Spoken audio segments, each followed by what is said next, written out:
Alhamdulillahil wahidil ahadis samad alladzi lam yalid wa lam yulad wa lam yakul lahu kufuwan ahad. Ahmaduhu subhanahu wa ta'ala wa askuru wa usni alaihi wa nukabbiru wa nastahdihi wa nastaghfiru wa nusalli wa nusallim Muhammadin sallallahu alaihi wasallam wa ala alihi wa ashabihi wa man da'a bida'watik wa iqtada bisunnatik ila yaumi la raiba fi. A'udzu billahi minasyaitonir rajim. Bismillahirrahmanirrahim. Ya ayyuhalladzina amanu taqullaha haqqa tuqatih wa la tamutunna illa wa antum muslimun. Rabbi shrah li sadri wa yassir li amri wahlul 'uqdatam min lisani yafqahu qawli. Uhayikum bi tahiyatul Islam, tahiyatul mubarakah, tahiyatul fil ahlil jannah. Assalamualaikum warahmatullahi wabarakatuh. Alhamdulillahirabbil alamin. Ikhwan fillah rahmatullah. Pertama dan paling utama, mari senantiasa kita panjatkan puja serta syukur kehadirat Allah Subhanahu wa taala. Rabbi rabbukum rabbus samawati wal ard. Tuhanku, Tuhan kita semua dan Tuhannya alam semesta, yang senantiasa memberikan izin kepada kita, ridho kepada kita untuk senantiasa beraktivitas, bekerja, beramal, beribadah, berdharma bakti di buminya Allah. Dan insya Allah dengan kerja, amal, dan dharma bakti ini menjadi bekal kita menghadap Allah Subhanahu wa ta'ala. Salawat serta salam kita aturkan kepada baginda Nabi besar Muhammad sallallahu alaihi wasallam, uswah dan teladan buat kita semua yang insya Allah telah membimbing kita semua kepada Shiratal Mustaqim. Dan insya Allah kita semua senantiasa diberikan kekuatan oleh Allah untuk menampaki jalan Shiratal Mustaqim ini sampai akhir hayat hidup kita. Amin. Amin ya rabbal alamin. Ikhwan fillah rahmatullah. Alhamdulillahirabbil alamin. Mengucapkan terima kasih, syukron dan takzim kepada antum sekalian yang berkesempatan hadir pada acara kita hari ini. Mudah-mudahan langkah-langkah antum sekalian menjadi penggugur atas dosa dan kesalahan kita.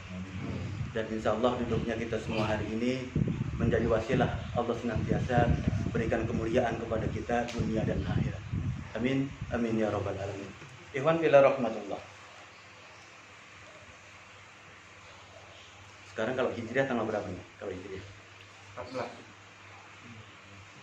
12 hijriah itu 12 Rabiul Awal itu kemarin tanggal 19 ya. 19 Oktober. Sekarang tanggal berapa? 24 berarti sekitar tanggal berapa?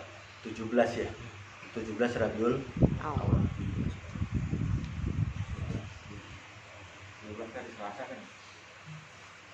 Rabiul Awal, bulan yang baik untuk kita mengenang kembali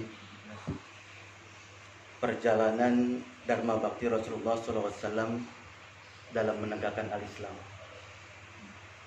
Rabiul Awal momentum yang paling ideal buat kita semua untuk kembali melihat sunnah-sunnah Rasulullah.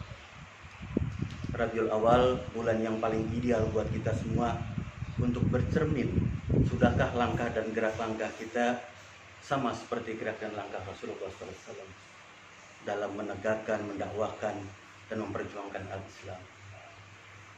Maka kalau coba kita merenung, ikhwan sekalian, sejatinya kita dihadirkan oleh Allah, diciptakan oleh Allah, hadir di dunia ini tidak ada tujuan lain, akhirnya akan kembali kemana kira-kira? Kita diciptakan oleh Allah, diadakan oleh Allah di dunia ini, hakikatnya nanti akan kembali, tentu kembali kepada Allah. Jadi kembali merupakan satu keniscayaan, satu kepastian. Tapi jalan yang ditempuh untuk kembali kepada Allah adalah pilihan. Kembali kepada Allah adalah pasti, tapi jalan yang dipilih, yang ditempuh untuk menuju Allah adalah pilihan buat kita. dan orang-orang menempuh jalan yang dijalani oleh Rasulullah, maka Allah berikan jannah. Tapi kalau kita menempuh jalan lain di luar jalan Rasulullah, Allah berikan nar. Dan itulah janji Allah. Dan Allah ketika berjanji tidak akan pernah mendustai janjinya. Dzalikal kitabul la raiba fihi hudan lil muttaqin. Tidak ada sedikit pun keraguan dari firman-firman Allah. Tidak ada sedikit pun keraguan dari janji-janji Allah. Kalau Allah sudah berjanji, maka pasti akan terjadi. Maka hidup kita ini sejatinya menunggu kembali kepada Allah. Tinggal jalan-jalan yang kita tempuh, jalan yang mana yang akan kita tempuh. Karena jalan itu menentukan Allah ridho atau Allah tidak ridho kepada kita. Maka ketika Allah mengatakan semua jalan yang ditempuh oleh manusia akan menentukan akhir kehidupan manusia, dunia akhirat. Bahagiakah dia atau celakakah dia, tergantung jalan yang ditempuh. Maka kalau kita menempuh jalan Rasulullah, akan bahagia kita. Tapi sebaliknya, di luar jalan Rasulullah, maka celaka kita. Maka tepat sekali hadis Rasulullah SAW, kullu ummatin dakhalal jannah illa man aba. Kata Rasulullah, sungguh seluruh umat itu akan masuk ke dalam jannah illa man aba, kecuali yang enggan, kecuali yang enggak mau. Lalu sahabat bertanya, ya Rasulullah, man aba ya Rasulullah, siapa orang yang enggak masuk ke dalam surga? Apa kata Rasulullah? Orang-orang yang tidak mau menjalani jalan yang aku jalani. Maka ini menjadi pelajaran buat kita. Umur terus bertambah, usia terus bertambah. Sudahkah kita berjalan di jalan yang benar? Lalu kalau sudah di jalan yang benar, sudah maksimalkah langkah-langkah dan gerakan kita? Karena menentukan jalannya satu poin berikutnya adalah bagaimana cara kita berjalan. Kalau jalannya sudah ketemu tapi kita diam di tempat, sampai tujuan nggak kira-kira? Tidak sampai tujuan. Maka jalannya penting buat kita, tapi gerak langkah kita, kerja kita, aktivitas kita, dharma bakti kita jauh lebih penting. Maka coba kita hari ini pada kesempatan kali ini mengupas bagaimana sisi kehidupan Rasulullah. Kita lihat sunnah-sunnah Rasulullah. Apa makna sunnah? Bagaimana implementasi sunnah? Sunnah kalau didefinisikan, ikhwan sekalian, ada yang tahu nggak definisi sunnah itu apa? Ini kita interaktif aja, relax saja, nggak usah tegang. Kita kayak orang ngobrol aja. Kalau kita bicara masalah sunnah, apa definisi sunnah itu yang kita tahu sekarang? Apa makna sunnah itu? Apa kira-kira? Sunnah perjalanan. Sunnah perjalanan. Apalagi sunnah adalah apa? Yang kita pahami hari ini. Ketentuan. Apalagi? Ketetapan. Apalagi? Apa? Perkataan. Apalagi? Perbuatan, perkataan, jalan, sikap, suri toladan. Coba kita pelan-pelan kupas dari beberapa sudut pandang. Yang banyak orang pahami ketika bicara masalah sunnah, mereka sandingkan sunnah dengan masalah fikih. Sehingga definisinya adalah segala perbuatan yang dikerjakan mendapatkan pahala, tidak dikerjakan tidak berdosa. Itu definisi kalau disandingkan dengan masalah fikih. Lalu kalau disebutkan secara terminologi, secara istilah, maka sunnah itu artinya apa? Segala sesuatu yang disandarkan kepada Rasulullah, baik fi'iliyah, qauliyah maupun takririyah. Dan ini mencakup hukum sunnah maupun wajib. Lalu kalau disandingkan dari sudut akidah, sunnah disandingkan dengan akidah, maka maknanya adalah sunnah itu lawan dari bid'ah. Nah, disinilah baru ada istilah kalau sunnah itu lawan dari bid'ah, maka bid'ah itu menghantarkan kepada kesesatan dan kesesatan menghantarkan kepada neraka. Sampai Abu Bakar As-Siddiq berkata, sesungguhnya sunnah itu adalah tali agama Allah yang begitu kuat, yang sangat kuat. Sedangkan Ibnu Taimiyah berkata, sesungguhnya sunnah itu perkataan, ketetapan, firman, syariat dari Allah. dari definisi-definisi tadi itu, kita sudah paham belum sunnah seperti apa kira-kira? Secara fikih, secara akidah, secara terminologi, sudah kita bisa pahami belum sunnah itu seperti apa? Dari 3 definisi itu. Bisa nggak kira-kira? Sudah cukup komprehensif nggak menjelaskan kepada kita sunnah itu apa sih? Bisa nggak kira-kira? Ternyata belum. Karena ada satu definisi lagi yang harus kita pelajari. Apa definisinya tuh? Terkait dengan bahasa, terkait dengan lutgoh. Jadi sunnah itu secara lutgohnya, secara bahasanya apa maknanya? Gitu. Karena nanti semua makna definisi harus bersumber kepada lutgoh. Karena lutgoh menjelaskan awal asalnya. Makna dari kata itu apa? Gitu. Jadi sebelum bicara masalah secara akidah, secara fikih, secara terminologi, harusnya orang belajar dulu terlebih dahulu adalah secara bahasa terlebih dahulu makna sunnah itu apa. Kenapa ini penting? Contoh misalkan ya, kalau Anda sebutkan, kalau Anda sebutkan satu tempat, apa yang antum bayangkan, apa yang antum pikirkan, apa yang antum tahu. Kalau Anda sebutkan kampung rambutan, yang antum pahami apa sekarang? Minang. Apa kira-kira? Kalau ada orang nyebutin kampung rambutan nih, daerah kampung rambutan atau wilayah kampung rambutan atau daerah kampung rambutan, apa yang kita bayangkan dalam pikiran kita? Apa? Yang ya, banyak kita pikirkan hari ini sekarang itu terkenal ya terminal kan, memang itu terminal besar. Kemudian ada apa lagi? Umumnya itu yang kita pahami. Padahal dulunya orang ketika menyebutkan, memberikan nama itu kampung rambutan, agar kita semuanya ditinggalkan hari ini. Ingat, dulu di situ tuh, kampung itu banyak pohon rambutan. Itu tujuannya sebenarnya. Kan sudah menyimpang jauh sekarang kan? Yang kita pahami kampung rambutan, terminal gitu. Atau perumahan-perumahan elit kalau misalkan ada gitu ya. Yang kita pahami hari ini seperti itu. Padahal tujuan awalnya dulu dibentuk nama itu untuk mengingatkan kita semua, disitulah dulu kampung yang banyak pohon rambutan. Tapi sekarang kita lupa. Atau kalau anak sebutkan nih, kalau di daerah Lubang Buaya. Lubang Buaya itu apa? Kalau kita bayangkan sekarang. Apa kira-kira? Yang kita ingat peristiwa itu tuh, G30S gitu kan. Di mana ada lubang-lubang, di mana jenderal dikuburkan di situ. Itu yang kita pahami. Padahal dulu orang ketika berikan nama itu ada tujuannya. Apa tujuannya? Dulu tuh ada sungai di sana, namanya Sungai Sunter, Kali Sunter, yang melah Kecamatan Cipayung. Dan salah satunya adalah kampung itu. Kampungnya sekarang disebut dengan Lubang Buaya, dialiri sungai itu. Dulu terkenal sekali sungai itu banyak buaya. Dan mereka buat sarang-sarang itu di kampung itu. Dia buat lubang-lubang itu di kampung itu. Maka disebutlah kampung itu Lubang Buaya. Bisa mulai dipahami ya? Jadi kadang-kadang kata-kata yang ada sudah terdistorsi maknanya, jauh terdistorsi.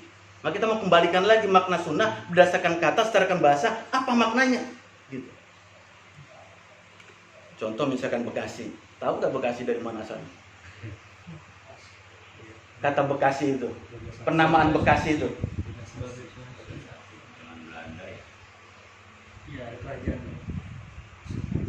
Ternyata nama Bekasi itu terkait dengan kerajaan Tarumanegara. Bekasi itu udah apa ya, kalau bahasa kita itu udah metamorfosis sekian banyak kata baru terbentuk kata Bekasi. Awalnya itu Bagasasi. Terus bahasa Belandanya jadi Batsasi. Terus kita sekarang jadi Bekasi. Bagasasi itu artinya apa? Baga itu artinya bagian. Baga itu bagian. Sasi itu bahasa Sunda, bahasa Jawa, sasi itu apa? Bulan. Sasi, pirang sasi gitu kan ya, bahasa Jawa ya. Bahasa Sunda. Sasi. Kalau Sunda ada haknya itu sasi. Jadi Bagasasi itu bagian dari bulan. Maknanya apa? Ini tempat itu perwakilan kayak bulan gitu, bercahaya, terang, menerangi wilayah sekitarnya. Kenapa? Dulu Tarumanegara itu wilayah kekuasaannya mana? Bogor, Sunda Kelapa, Cibinong, Depok, sampai Sungai Cimanuk. sampai wilayah Indramayu. Itu kekuasaan Tarumanegara. Dan ibu kotanya di mana? Jayagiri. Jayagiri itu mana? Bekasi yang sekarang ini. Gitu. Nah, kenapa disebut Bagasasi? Karena ini ibu kota.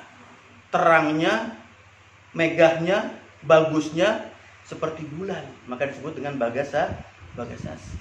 Jadi orang supaya ingat dulu ini pernah kerajaan nih. Jadi ibu kota kerajaan Tarumanegara. Gitu. Agar kita ingat makna kata awalnya seperti itu. Jangan terdistorsi. Maka ketika bicara masalah sunnah, as-sunnah, sunnah yusanun sunatan, artinya apa?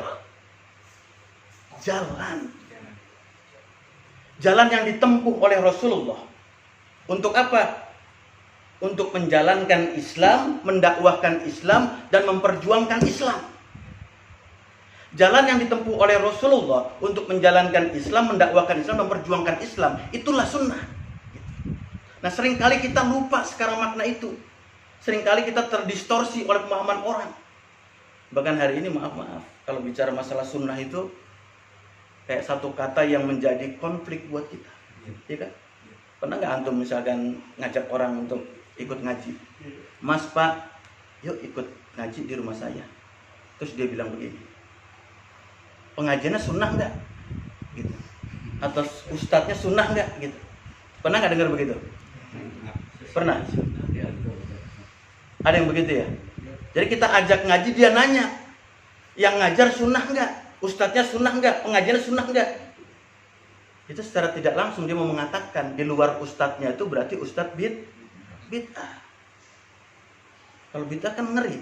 Bid'ah itu kan dolal itu benar, gitu. Seakan-akan bahasanya manis didengarkan, gitu. Padahal bahasanya menyesatkan. Gitu. Maka hari ini ketika bicara masalah sunnah itu kita jadi terfitnah. Kayak apa ya? Kita terombang-ambing makna yang benar seperti apa? Apa sih sunnah itu? Gitu. Sehingga sekarang banyak kata-kata yang seakan-akan indah kita dengar, padahal batil. Apa kata orang-orang di luar sana? Kalau perbuatan ini baik, tentu Rasulullah, sahabat, orang-orang terdahulu sudah mengerjakannya. Gitu. Bagus nggak didengar kira-kira? Bagus nggak kira-kira? Bagus benar. Jadi kata mereka nih, kalau perbuatan yang antum kerjakan sekarang ini bagus, kata mereka, tentu Rasul sudah mengerjakan, tabi'in sudah pada mengerjakan, sahabat pun sudah pada mengerjakan.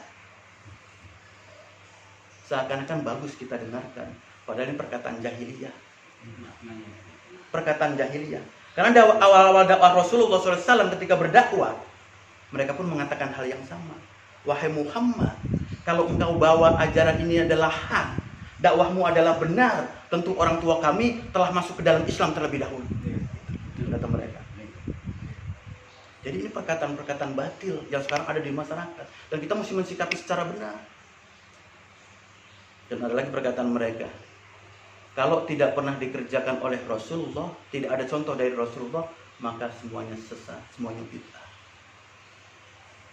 Bagus nggak didengar kira-kira? Bagus didengar. Manis kita dengar. Seakan-akan pembela sunnah. Gitu.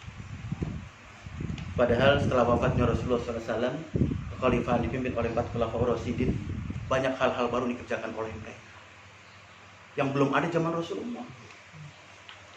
Ya kan? Sholat tarawih berjamaah, zaman siapa itu ada? Al-Quran dibukukan, zaman siapa itu ada? Ya kan? Semua belum ada zaman Rasulullah. Apakah itu bid'ah? Tidak seperti itu maknanya.